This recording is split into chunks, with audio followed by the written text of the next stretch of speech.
বোয়ালমারীতে দুর্ধর্ষ ডাকাতি। আব্দুল মতিন মুন্সি, বোয়ালমারী, ফরিদপুর।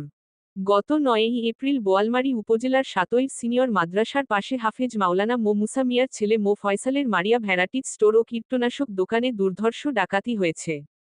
দোকানের ৬টি তালা ভেঙে ভিতরে ঢুকে একটি ফ্রিজ, একটি এলইডি টিভি, ২টি ওজন মাপার মেশিন, ২০টি গ্যাসের সিলিন্ডার, ১০ বস্তা চাউল, ৪ বস্তা আটা, ২ বস্তা চিনি, ১০০ কেজি ডাল, ২১৪ লিটার সয়াবিন তৈল, ১-২ কেজি সরিষার তৈল, ১০ কেজি নারিকেল তৈল, ৪২৮ litre diesel, ২১৪ litre petrol, ৫০ litre octane, ২টি সিলিং ফ্যান, ২টি স্প্রে মেশিন সহ ভ্যারাইটিজ আইটেম ৫০,০০০ টাকার।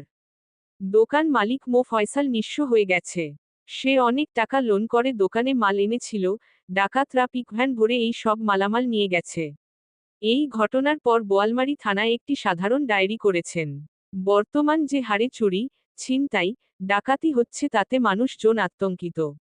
এলাকাবাসী এই সব অপরাধ নির্মূল করার জন্য প্রশাসনের সজাগ দৃষ্টি আকর্ষণ করছে।